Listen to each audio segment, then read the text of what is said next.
Hello, welcome to this video where we will explain three elements that need to be managed in any purchasing organization, which are cost, risk, and value.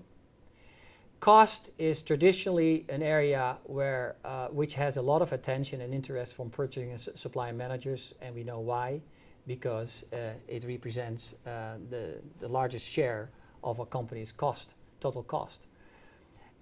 Risk is a new emerging area where buyers need to pay more attention to.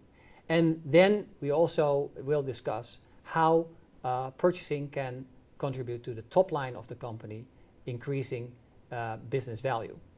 Over the years, Western companies have built extremely complex supply chains.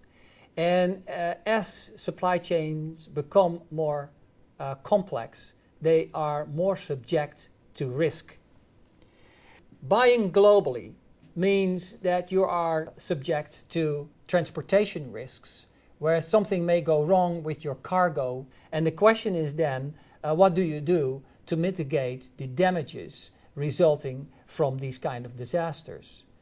More recently, we had some fashion retailers in the news who bought products from Bangladesh where a factory collapsed due to bad management and where labor circumstances were not complied to local labor laws.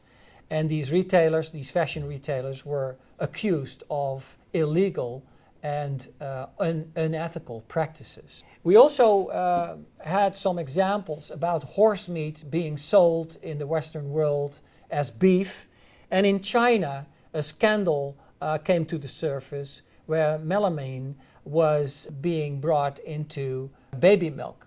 So just to cite another few things that became important challenges to the purchasing professionals of the companies involved. Take, for example, the Boeing Dreamliner, which often is referred to as the outsourcing nightmare, because the supply chain complexity underlying this aircraft prevented Boeing to deliver this aircraft in time to its customers. Apple, Foxconn suicides and child labor in the factories where iPads and iPods were being produced. Mattel, the toy manufacturer, which was accused of lead in paint for the toys that it sold, toys that were made by Chinese manufacturers. McDonald's in the past, Happy Meal figures and child labor. Nike accused of running sweatshops in the Far East under excessive working hours. And in the Netherlands, we had strikes in the cleaning sector where cleaners needed to work against wages that were even lower than the minimum wage that they should earn.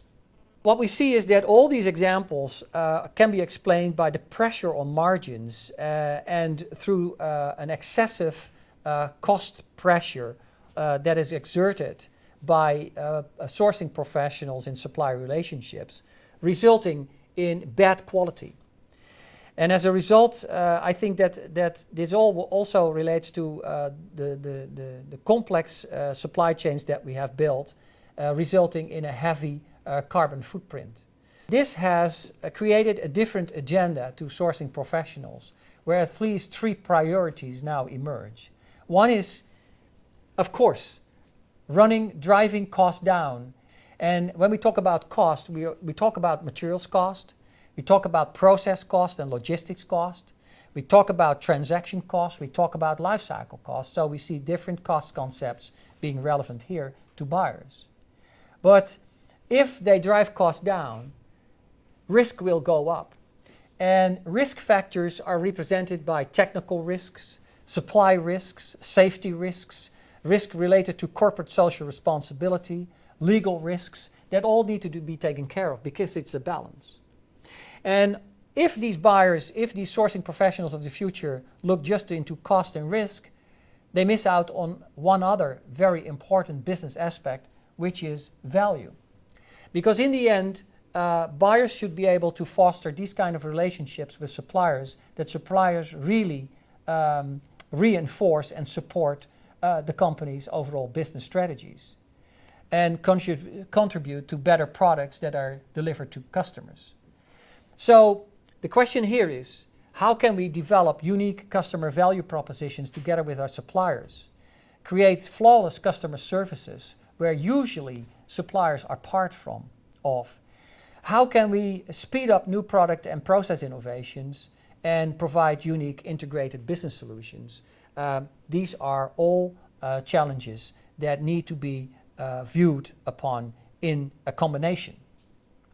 And usually, as the picture shows, there's a time frame underlying it. First, companies look at cost, then about risk, and then finally into how purchasing can contribute to improving the top line of the company. And you can use this frame to categorize and segment your suppliers. So, suppliers that are only used to drive costs down are what we call contract suppliers. Suppliers that help us to decrease and reduce our business risks are called preferred suppliers. And the partner suppliers are really in tune with us to bring better solutions to our customers, are heavily involved in new product design and process improvements. So, what can we conclude from this discussion? First of all, that through global sourcing, buyers of Western companies have built extremely complex supply chains. Supply chains that represent increasing risk to the companies that they work for. And this risk is not limited to one sector. You see it across sectors.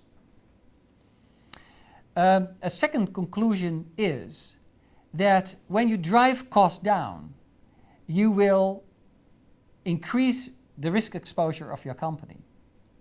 And a third conclusion is that buying decisions should be a balance between cost considerations, risk considerations, and value considerations. And the cost, risk, value triangle that I presented here could serve for companies as an instrument to segment supplier relationships. Suppliers that represent different roles and different priorities in the relationships with buyers and the company.